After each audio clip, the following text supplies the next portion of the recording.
성경은 믿음을 강조합니다. 우리 모두 다 잘 알죠. 사람은 무엇으로 구원받는가? 오직 한 가지, 믿음입니다. 로마서 3장 28절에서 하나님은 그래서 바울을 통해 이렇게 말씀하셨어요. 그러므로 사람이 의롭다 하심을 얻는 것은 율법의 행위에 있지 않고 무엇으로 되는 줄? 믿음으로 되는 줄 우리가 인정하노라. 우리가 잘 아는 에베소서 2장 8절은 계속해서 이렇게 말씀합니다. 너희는 그 은혜에 의하여 믿음으로 말미암아 구원을 받았으니 이것은 너희에게서 난 것이 아니요 하나님의 선물이라. 그러면 여러분, 이렇게 구원받은 우리는 구원받은 이후에 무엇으로 살아가야 합니까? 믿음으로 살아갑니다. 그래서 어떤 신학자는 이 믿음을 두 가지로 나누었어요. 구원받는 믿음과 살아가는 믿음으로 나누기도 했어요. 구원받는 믿음은 주님을 마음에 영접하는 것을 의미하죠. 예수님이 이 땅을 지으신 성자 하나님이신데 그분이 내 죄를 대신하여 내가 달려야 할 그 십자가의 인간의 몸을 입고 이 땅에 오셔서 내 대신 돌아가셨어요. 그리고 죽음의 권세를 이기시고 사흘 만에 부활하신 그 사실을 믿는 그 순간 나는 영생을 얻게 되는 거예요. 하나님의 자녀가 되고 주님은 내 마음에 들어오십니다. 이 모든 것이 어떻게 이루어졌는가? 내가 예수님을 믿는 그 순간 믿음으로. 여러분, 이렇게 구원받은 이후에 우리는 그러면 어떻게 살아야 합니까? 구원은 이제 믿음으로 받았지만 구원받은 이후에는 내 힘으로 내 능력으로 그렇게 살아가야 합니까? 아닙니다. 주님을 마음에 모신 자는 이제 내 마음속에 들어와 계신 주님을 신뢰하는, 주님을 믿는 믿음으로 살아가는 거예요. 성경은 우리 구원받은 자들이 믿음으로 살아가기를 강력하게 요구하고 있어요. 우리가 성경을 읽어보면 많은 사람들의 흥망성쇠를 기록하고 있는데요, 흥망성쇠가 등장하는데 그 모든 요인의 대부분이 무엇인가? 바로 믿음이었어요. 홍해의 이적과 만나의 기적을 그렇게 맛본 이스라엘 백성들은 왜 광야에서 멸망했던가? 성경은 말합니다. 믿음이 없었기 때문에. 아브라함은 어떻게 믿음의 조상이 되었는가? 그의 행위가 완전해서? 전혀 아닙니다. 그가 믿음의 조상이 된 이유는 그가 바로 믿음으로 살았기 때문이라고 성경은 말씀해 주십니다. 여러분, 우리 모두는 구원받았어요. 믿음으로 구원받았어요. 구원받은 우리는 한마디로 말하면 이제부터 어떻게 살아야 되는가? 믿음으로 살아가야 합니다. 이것이 사도행전 마지막이 우리에게 전하는 하나님의 메시지예요. 그러면 여러분, 우리가 어떻게 믿음으로 살아갈 수 있을까요? 하나님은 사도행전에 나타난 바울의 모습을 통해 믿음으로 살아갈 수 있는 두 가지 방법을 오늘 우리에게 말씀해 주십니다. 첫 번째, 바울을 통해 우리가 믿음으로 살아갈 수 있는 방법, 하나님이 말씀하시는 첫 번째 방법은 이것입니다. 우리 다 같이 한번 읽어봅니다. 시작. 환경이 아닌 주님의 손길을 보며 살라. 환경이 아닌 주님의 손길을 보며 살라. 마음에 꽉 담으면 좋겠어요. 우리 모두는 환경의 영향을 받는 육체를 가진 인간이에요. 이것을 제대로 아는 것이 참 중요해요. 아주 중요한 신학이에요. 하나님은 영이시지만 우리는 인간이에요. 인간론이죠. 인간은 어떻게 구성되어 있는가? 영과 육체 두 개로 구성되어 있어요. 이 말은 이 땅에 사는 동안 우리는 결코 육체의 굴레를 완전히 벗을 수 없다는 말입니다. 그래서 우리는 육체를 가졌기 때문에 당연히 환경의 영향을 받습니다. 몸이 아프면 마음이 약해져요. 물질이 지나치게 부족하면 내 영이 가라앉아요. 여러분, 이것은 당연한 사실이에요. 왜? 우리는 인간이기 때문에. 때로 믿음의 길을 걷는 자들 가운데 이 진리를 혼돈해서 마음에 더욱 큰 혼란을 겪는 이들을 봅니다. 내가 이렇게 열심히 믿음으로 사는데, 분명히 구원받았는데 왜 내가 몸이 아플 때, 경제적으로 어려울 때 이렇게 내 마음이 가라앉고 흔들리지? 내 믿음에 뭔가 문제가 있는 거 아니야? 지나치게 거기 몰입하는 거예요. 여러분, 그렇지 않아요. 우리는 육체를 가진 인간이기 때문에 몸이 아프고 경제가 지나치게 어려울 때 내 안의 정신세계와 영혼이 영향을 받아요. 다시 말하면 우리는 환경의 영향을 받을 수밖에 없는 존재라는 거죠. 그러면 여러분, 환경의 영향을 받는다는 말은 무슨 뜻일까요? 이 말은 우리가 절대적으로 환경의 지배를 받는다는 말일까요? 아닙니다. 이 차이가 있는 거예요. 우리는 환경의 영향을 받는 존재이지만은 결코 믿는 자로서 환경의 지배를 받아서는 안 된다고 성경은 말씀합니다. 믿음으로 살면 우리는 환경에 비록 영향을 받지만은 그 환경의 지배를 받지 않고 우리는 환경을 다스리며 살아갈 수 있다고 성경은 말씀하는 거예요. 이것이 바로 믿음으로 사는 자의 삶의 특징입니다. 오늘 본문에 그 사실이 너무나 잘 나타나 있어요. 본문에 보니 바울은 드디어 로마에 도착합니다. 그의 마음이 얼마나 설레었을지 한번 상상해 보세요. 하나님은 바울에게 나타나셔서 몇 번씩이나 말씀하셨어요. 내가 로마에 가서도 복음을 전해야 할 거야 라고 말씀해 주셨어요. 바울은 그 하나님의 말씀을 붙잡고 로마에 가기를 간절히 원했습니다. 그렇게 설레이는 마음으로 로마에 도착했는데 이게 웬일입니까? 로마에 도착했더니 그를 기다리고 있는 것은 화려한 전도 집회가 아니라 그는 지금 죄수의 신분으로 감옥에 갇혀 있는 거예요. 그렇게 원했던 로마에 왔는데 그는 회당에 나가 복음을 전할 수 없었어요. 시장에 나가 사람조차 만날 수 없었어요. 그는 죄수의 신분이 되어 감옥에 갇혀 있어야만 했습니다. 그가 얼마나 실망했을까요? 인생에서 가장 어려운 시기는 바로 희망이 사라지는 시기라고 말하죠. 이것을 깨달은 단테는 그래서 그의 유명한 작품 신곡에서 지옥에다 간판을 붙여줬는데 뭐라고 붙여줬는가? 세상의 모든 희망이 사라지는 곳. 그것이 단테가 표현한 지옥의 입구 편말이었어요. 바울은 지금까지 수많은 고난을 오직 한 가지 희망을 품고 극복해 왔잖아요. 그것은 바로 하나님이 그에게 계시해 주신 로마에 가서 복음을 전하는 것이었어요. 그가 로마에 오기까지 얼마나 많은 고난을 겪었는지 우리는 잘 압니다. 예루살렘에서 체포되어 수많은 재판을 당하고 억울하게 판결 확정도 없이 가이사라 감옥에서 2년 반을 갇혀 지내야만 했어요. 그리고 로마에 오는 동안 배가 파손되어 죽을 고비를 수차례나 넘겼습니다. 그렇게 고생하는 가운데 로마에 도착했어요. 로마에 가서 복음을 전한다는 희망 하나로 그 모든 고난을 견뎌냈습니다. 그런데 막상 로마에 도착했더니 죄수의 몸으로 갇히게 되었어요. 여러분, 그의 실망을 짐작할 수 있겠습니까?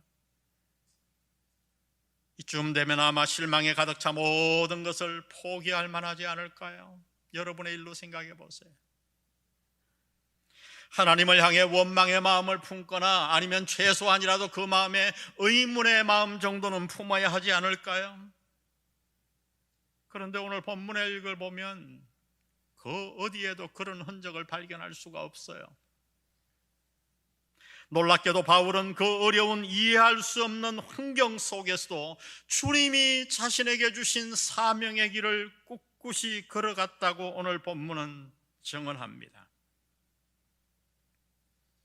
감옥에 갇혀 있었기에 그는 거리에 나갈 수도 없고 회당에 나가 설교할 수도 없었지만 그는 그 어려운 환경 속에서도 한 가지 아이디어를 내어 사람들에게 복음을 전했다고 오늘 본문은 말씀해 줍니다. 그것은 무엇인가? 그가 있는 감옥으로 사람들을 초대하는 것이었어요. 17절, 사흘 후에 바울이 유대인 중 높은 사람들을 청하여 그들이 모인 후에 이르되, 여러분 형제들아, 내가 이스라엘 백성이나 우리 조상의 관습을 배척한 일이 없는데 예루살렘에서 로마인의 죄수로 내준 바 되었으니, 이렇게 말하면서 그들에게 복음을 전하는 거예요. 여러분, 당시 사도 바울이 갇혀있던 감옥은 상당히 특이했습니다. 어떻게 감옥에서 사람을 청했지? 그렇게 의문을 가질 거예요. 그가 갇힌 감옥은 어떤 감옥이었는가? 바울이 자기 돈으로 전셋집을 내어서 그 집에 살도록 한 거예요. 아주 특이한 감옥이었어요. 로마의 친위대가 3교대로 바울을 지켰어요. 집 밖으로 나갈 수는 없었어요. 그러나 사람들을 청할 수는 있었습니다. 도대체 어떻게 이런 일이 가능했을까? 학자들은 많은 연구를 하고 그 이유를 로마에 오는 동안 로마의 백부장과 군사들과 맺었던 바울의 관계에서 찾습니다.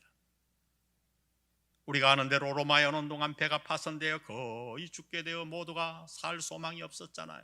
모두가 다 포기했어요. 그런데 바울은 그 가운데서 하나님의 인도하심으로 소망을 잃었던 그들에게 찾아다니며 그들을 격려하며 길을 잘 인도해서 한 사람도 죽지 아니하고 다 살려서 로마에 도착하도록 만들었어요. 바울이 그렇게 한 거예요. 하나님이 도와주셨지요.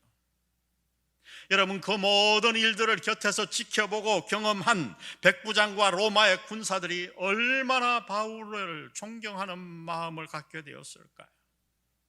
저 사람은 특이한 사람이야. 그래서 그들은 로마에 도착하여 자신의 상관들에게 그 모든 일을 증언했고 바울을 위해 많은 탄원을 했을 거예요. 그래서 바울은 감옥에 갇힌 죄수의 신분이 돼 아주 특별한 감옥, 자기 돈으로 사비로 전셋집을 내어서 밖으로 나갈 수는 없었지만 한 걸음도 사람들을 얼마든지 초대해서 만날 수 있는 배려를 얻는 특별한 감옥 생활을 하게 된 것입니다. 저는 이 학자들의 주장이 맞다고 생각합니다. 그래서 그 결과 바울은 많은 유대인들을 지금 집으로 초청해서 그들에게 지금 복음을 전하고 있는 거예요. 아마도 면회가 가능한 시간은 그래도 정해져 있었겠죠. 낮 9시, 아침 9시부터 오후 5시까지. 그는 낮에는 복음을 전하고 밤에는 무엇을 했는가? 아무도 없는 그 감옥 전셋집에서 그는 옥중서신을 기록했습니다. 우리가 지금 갖고 있는 에베소서, 빌립보서, 골로새서, 빌레몬서. 바울이 옥에 갇히지 않았더라면 이 네 권의 책을 쓸 수 없었을 거예요. 그 옥중서신 가운데서 바울이 감옥에 갇혀 있지 않았다면 결코 쓸 수 없었던 아주 중요한 대목이 등장합니다. 그것은 바로 이 네 권의 옥중서신 가운데 신학자들이 가장 중요한 가르침이라고 주장하는 그리스도인의 전신갑주예요. 우리가 잘 아는 말씀인데 6장 13절, 에베소서 6장 13절을 보세요. 그러므로 하나님의 전신갑주를 취하라. 이는 악한 날에 너희가 능히 대적하고 모든 일을 행한 후에 서기 위함이라. 그런즉 그 다음 보세요. 서서 진리로 너희 허리띠를 띠고 의의 호신경을 붙이고 평안의 복음에 준비한 것으로 신을 신고 모든 것 위에 믿음의 방패를 가지고 구원의 투구와 성령의 검 곧 하나님의 말씀을 가지라. 여러분, 이 모든 것들을 자세히 보면 딱 하나가 생각나요. 이것은 다름 아니라 사도 바울을 지키고 섰던 로마 군병들의 복장이에요. 바울은 감옥에 갇혀 있었지만 로마 군병들을 만나며 그 복장을 보고 오늘 우리에게 가장 중요한 진리인 그리스도인의 전신갑주의 복음을 써내려갔던 거예요. 핵심은 이것입니다. 오늘 본문이 말하는 핵심, 그것은 다름이 아니라 바울이 어려운 환경 속에서도 환경에 지지 아니하고 환경에 파묻히지 아니하고 그 환경 안에서 하나님이 자신에게 주신 사명의 길을 걸어갔다는 거예요. 이것이 본문의 메시지예요. 여러분, 바울도 육체를 가진 인간인데 이것이 어떻게 가능했을까요? 바울이 그렇게 할 수 있었던 이유는 하나였어요. 그것은 바울은 환경에 영향은 받았지만은 그 환경을 신뢰하고 바라보기보다 주님을 신뢰하고 주님을 더 바라본 줄로 믿습니다. 바로 이것 때문에 바울이 이렇게 행동할 수 있었어요. 여러분, 만일 바울이 환경만을 바라보았다면 어떻게 이런 일들이 가능했을까요? 바울 앞에도 두 개의 길이 놓여 있었어요. 환경을 바라보며 주저앉을 것인가, 아니면 주님을 바라보며 일어설 것인가. 그에게도 갈등이 있었을 거예요. 그러나 감사하게도 바울은 무엇을 붙들었는가? 주님을 바라보기로 결단했어요. 지금까지 자신의 인생을 로마에 오기까지 오묘한 섭리로 인도하셨던 그 주님의 손길, 비록 그가 처한 환경은 암담하고 아무것도 앞이 보이지 않았지만 그는 환경보다 오묘하신 주님의 손길을 바라보고 그 손길을 의지하기로 결단했던 것입니다. 여러분, 한번 지난 세월을 보세요. 바울의 지난 세월. 제가 지난 설교에도 말씀드렸지만 바울이 죄수의 신분으로 로마로 이송되지 않았다면 그는 로마에 도착할 수도 없었어요. 아니, 도착하기도 전에 극성 유대인들의 공격으로 목숨을 잃었을 거예요. 하나님은 누구도 상상할 수 없는 오묘한 방법으로 바울을 가장 안전하게 로마까지 옮긴 것입니다. 그 하나님의 손길을 체험했기에, 믿음으로 바라보았기에 바울은 지금 로마에 도착해서 자신이 로마 감옥에 갇혀서 복음도 처음에는 전할 수 없었지만은 막막한 환경이지만은 그는 환경을 보고 주저앉기보다 오묘하신 주님의 손길을 기대하며 기다리기로 작정했던 거예요. 여러분, 과연 하나님은 바울에게만 이렇게 역사하셨을까요? 아닙니다. 한번 이 짧은 시간이지만 여러분의 지난 삶들을 한번 잘 주마등처럼 훑어보세요. 하나님이 얼마나 기가 막히게 여러분들을 인도하셨던가요? 아멘. 저는 이 말씀을 준비하며 제 지난 삶을 돌아보았어요. 순간은 주저앉았고 순간은 눈물을 흘렸고 고난의 순간에 너무 힘들었지만 하나님의 프레이즈는 길어서 그 모든 과정을 지나서 돌아보니 하나님이 여기까지 너무 오묘하게 인도하셨더라고요. 여러분 모두 고백할 거예요. 하나님이 당신을 여기까지 인도하셨습니다. 당시에는 도저히 이해할 수 없는 환경이었어요. 주저앉을 수밖에 없는 환경이었어요. 그러나 하나님은 도저히 상상할 수 없는 기가 막힌 방법으로 저와 여러분을 인도하셨고, 그러기에 하나님은 앞으로도 우리를 그렇게 인도하실 줄 믿습니다.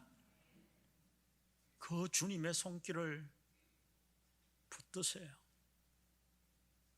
환경이 아니라, 시시각각 변하는 환경이 아니라 변치 않는, 우리를 항상 선한 길로 인도하시는 그 주님을 바라보고 주님에게 초점을 맞추고 주님을 붙들고 살아가는 여러분 되시기를 주의 이름으로 축복합니다. 우리가 이렇게 환경보다 주님을 신뢰할 때 우리는 이 땅을 믿음으로 살아갈 수 있어요. 우리가 믿음으로 살아가기 위해서는 환경이 아니라 주님을 바라보아야 합니다. 마지막 하나님이 오늘 말씀하시는 것 우리 다 같이 한번 읽어봅니다. 시작. 어떤 형편에서라도 최선을 다해 살라. 최선을 다해 살라. 어떤 형편에서라도. 오늘 본문은 우리에게 바울의 옥중 생활을 아주 생생하게 전해줍니다. 그 가운데 몇 가지 특징이 나타나는데, 첫 번째는 그는 감옥에서 복음을 전하기 위해, 자신의 사명을 감당하기 위해 가능한 모든 방법을 다 동원했다는 거예요. 23절에 그 사실이 이렇게 나타나 있어요. 그들이 날짜를 정하고 그가 유숙하는 집에 많이 오니 바울이 아침부터 저녁까지 강론하여 하나님의 나라를 증언하고 모세의 율법과 선지자의 말을 가지고 예수에 대하여 권하더라. 세 가지 일을 했어요. 그는 감옥에 갇혀서 첫 번째 강론, 하나님의 말씀을 잘 풀어서 가르치는 거죠. 알기 쉽게 설명하는 것. 정언, 이건 조금 달라요. 하나님의 말씀을 아주 강하게 선포하는 거예요. 그냥 살살 설명하는 게 아니라 가끔 탁자를 쾅 치며 강하게 도전하는 것을 의미합니다. 예를 들면 제수의 신분인 나도 이렇게 복음을 전하는데 자연인인 당신들이 그렇게 살아서 되겠소? 하고 강하게. 이게 정언이에요. 마지막 권하다 하는 말은 뭐냐면 부드럽게 터치하는 것을 의미합니다. 하나님의 말씀을 그저 머리로 아는 것만이 아니라 삶 속에 적용할 수 있도록 그들을 세밀하게 적용으로 인도하는 거예요. 한마디로 말하면 감옥에 갇혀 있었지만 사도 바울은 자신이 말씀을 가르칠 수 있는 모든 방법을 다 동원한 거죠. 더구나 그는 그 일들을 어떻게 했는가? 무작정 했던가? 아닙니다. 23절에 다시 보면 그들이 뭐를 정하고? 날짜를 정하고 그가 유숙하는 집에 많이 오니 바울이 아침부터 저녁까지 강론하여 날짜를 정하고, 한마디로 말하면 스케줄을 짰다는 거예요. 왜요?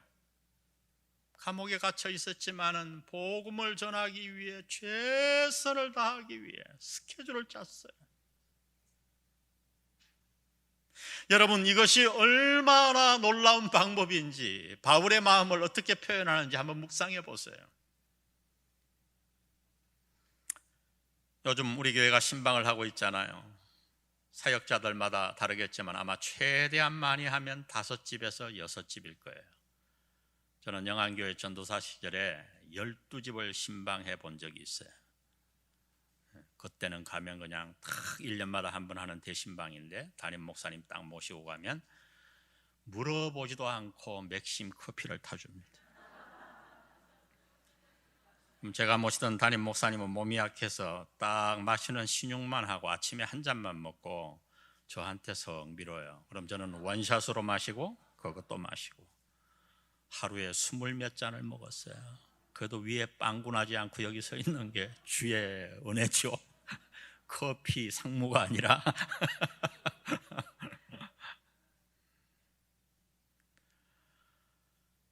여러분, 많이 할 수 없죠. 요즘은. 왜요? 오가는 시간이 있잖아요. 더군다나 그 당시에는 자가용이 어디 있었어요. 그런데 여러분 생각해 보세요. 사람들이 찾아와 신방을 하잖아요. 감옥에 얼마나 많은 사람들을 만날 수 있었을까요? 여러분, 하나님의 방법이 얼마나 탁월하십니까? 바울은 이렇게 감옥에서도 자신의 사명을 이루기 위해 최선을 다했다고 사도행전 마지막은 이렇게 기록해 놓았어요. 30절, 사도행전 마지막 절이죠. 바울이 온 이태를 자기 셋집에 머물면서 2년 동안 셋집에 머물면서 자기에게 오는 사람을 다 영접하고 하나님의 나라를 전파하며 주 예수 그리스도에 관한 모든 것을 담대하게 거침없이 가르치더라. 할렐루야. 이게 사도행전의 끝이에요. 여러분, 다시 한번 로마 감옥에서의 사도 바울의 삶을 머리에 한번 그려보세요. 그의 어디에 환경에 주저앉아 낙심하는 모습이 있던가요? 비록 죄수의 신분으로 갇혀 있지만 그가 하루하루의 삶을 얼마나 최선을 다했는가를 사도행전은 생생하게 우리에게 전해주고 있어요. 여러분, 이것이 본문이 전하는, 본문이 우리에게 도전하는 믿음의 삶이에요. 믿음으로 살아가는 삶의 모습이에요. 믿음으로 사는 자는 항상 어디에서든지 어느 때나, 성경은 말합니다, 최선을 다한다고요. 오늘이 마지막인 것처럼 최선을 다한다. 당장 내일 내 인생이 끝난다 하더라도 믿음의 사람, 믿음으로 사는 자는 오늘 하루하루의 삶에 최선을 다합니다. 우리가 그렇게 살면 삶의 결과가 어떨까요? 바울의 삶의 결과는 놀랍게도 사도행전이 아니라 바울이 로마에서 갇혀 썼던 옥중 서신에 잘 나타나 있어요. 그 중에 한 가지만 살펴보면 빌립보서 4장 22절, 모든 성도들이 너희에게 문안하되 특히 누구의 집 사람들 중? 가이사의 집 사람들 중 몇이니라. 슬쩍 지나가지만 놀라운 구절이에요. 가이사가 누구예요? 가이사는 시저, 황제라는 뜻이잖아요. 로마의 황제. 누가 지금 바울을 감옥에 가두었죠? 가이사가.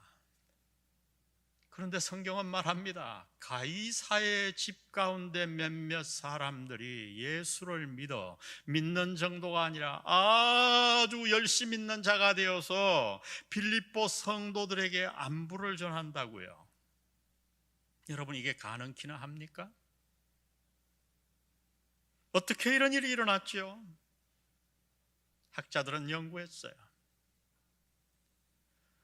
바울은 가이사 황제에게 호소한 특별한 죄수의 신분, 로마 시민권을 가진 자였기 때문에 대충 지킬 수가 없었죠. 그래서 어떻게 했어요? 이미 백부장 이런 상관들이 다 그에게 주목하고 있었잖아요.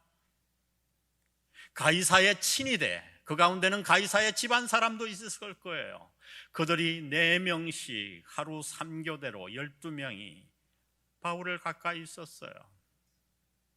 좀 자유로웠잖아요. 셋집이니까. 감시는 하고 있었어도 많은 얘기를 나눌 수 있잖아요. 와서 바울이 전하는 그 강론과 증언과 권함 설교를 얼마나 많이 들었겠어요. 자연적 어떤 일이 일어났어요. 다른 옥중 서신에 보면 황제의 친위대에 복음이 전해졌다고 말합니다. 오늘날로 말하면 청와대 경호실에 복음이 전파된 거예요. 그 복음이 점점 퍼져 가이사의 집안 사람들까지도 복음을 받게 되었어요. 그 결과 어떤 일이 일어났나요? 놀라운 일이 일어났어요. 기독교를 그렇게 핍박했던 로마가 얼마 후에 기독교 국가로 선포하는 일이 일어났어요. 할렐루야! 오묘하신 방법이에요. 가장 선한 방법이에요. 하나님만이 이끄실 수 있는 가장 효과적인 방법입니다. 이 모든 일들이 어떻게 일어났는가? 오늘 본문은 한 가지를 얘기합니다. 바울이 환경에 지지 아니하고 믿음의 삶을 살았기 때문이라고요. 여러분, 그렇습니다. 오늘 이 본문의 말씀을 우리 모두 받으십시다. 코로나로 모두가 어렵죠. 그러나 이때 여러분, 환경의 지배를 받지 마세요. 우리 모두 눈을 들어 환경에서 집중했던 눈을 들어 살아계신 주님께로 옮기십시다. 그리고 내일을 너무 생각하지 마세요. 오늘 여러분이 처해진 그곳에서 오늘 하루 최선을 다해 사세요. 하나님은 언제나 오르십니다. 아멘. 하나님은 우리를 가장 선한 길로 인도하십니다. 지금은 이해할 수 없어요. 환경만 보면 답이 나오지 않아요. 하나님 어찌 이럴 수 있습니까? 라고 말할 수밖에 없어요. 그러나 여러분, 살아계신 하나님을 믿으세요. 여러분을 사랑하는, 목숨까지 주실 정도로 외아들을 보내시기까지 여러분을 사랑하고 자녀로 삼으신 그 하나님의 선하심을 믿으세요. 그렇게 우리가 믿음으로 살면 우리는 환경에 비록 영향은 받지만 지배당하는 자가 아니라 환경을 이기고 바울처럼 승리하는 자가 될 줄로 믿습니다. 이 길 걸어가는 여러분 되시기를 주의 이름으로 축복합니다. 우리 마지막으로 고린도후서 5장 7절 다 같이 한번, 아주 짧은 구절인데요, 한번 읽습니다. 시작. 이는 우리가 믿음으로 행하고 보는 것으로 행하지 아니함이라. 뭐로 행하고? 믿음으로 삽시다. 믿음으로. 우리 이 말씀 생각하시며 오늘 기도하는 마음으로, 참 우리 선조들이 많이 불렀던 찬양이에요. 요즘 점점 안 불러서 참 안타까운데요. 예수가 그늘이시니 즐겁고 평안하구나. 왜 평안한가? 예수님이 그늘이시니. 주야에 자고 깨는 것, 내가 자고 아침에 깨는 것도 예수님이 그늘이시기 때문에, 오늘 하루 살아있는 것도 예수님이 그늘이시기 때문에 믿습니까? 우리 찬양 주님 앞에 드리십시다.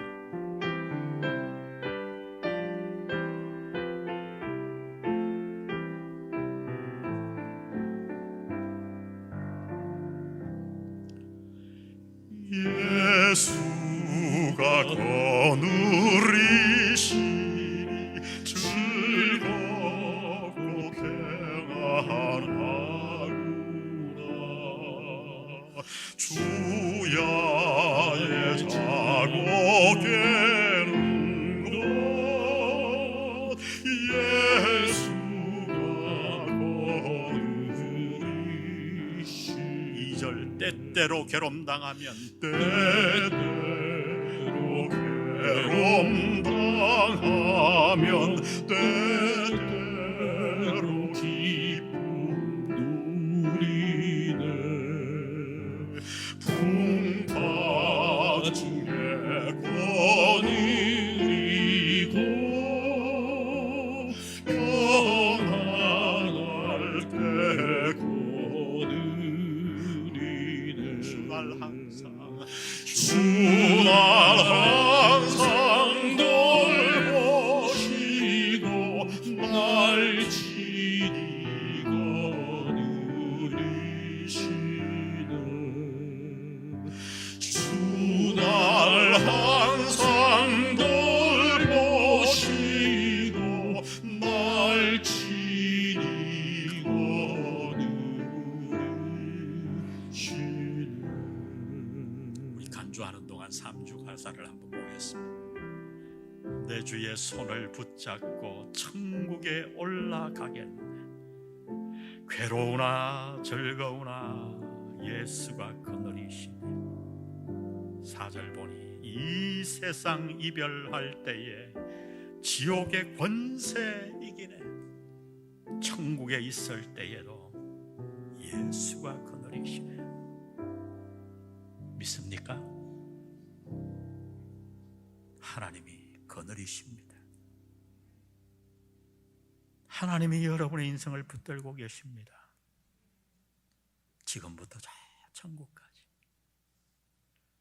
우리 3절 고백합니다. 내 주의 손을 붙잡고 내 주의 손을 붙잡고 천국에 올라가겠네.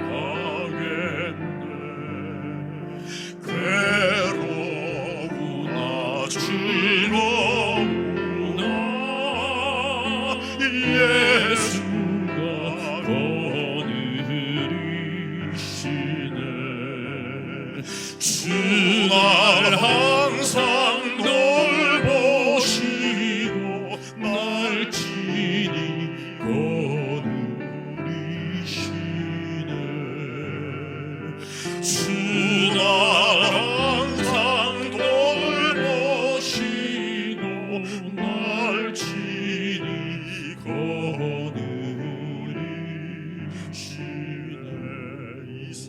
이별할 때 이 세상 이별할 때에 지옥의 권세 이기네 천국에 있을 때에도 예수가 거느리시네 주날 항상 돌보시고 날 친히 거느리시네 주날 항상 돌보시고 날 친히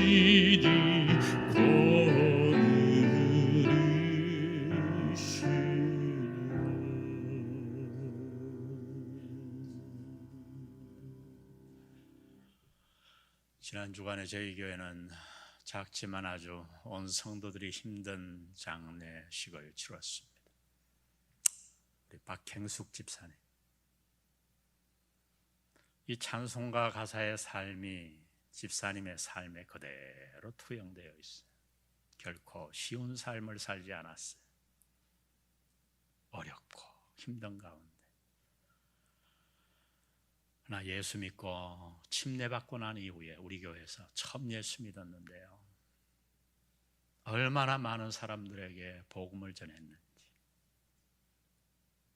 구역장, 여전도 회장, 목자, 119 전도대, 전도 폭발, 수많은 이 땅을 떠나기 전에도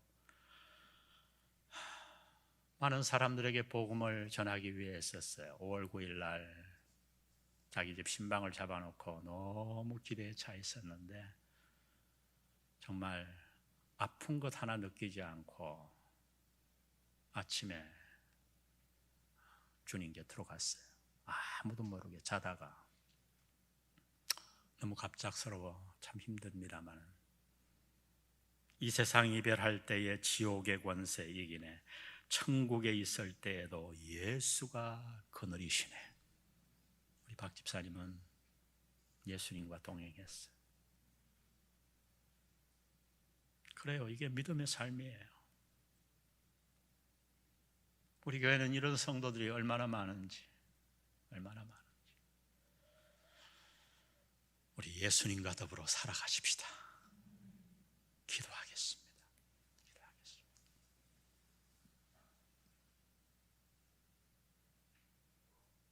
아버지,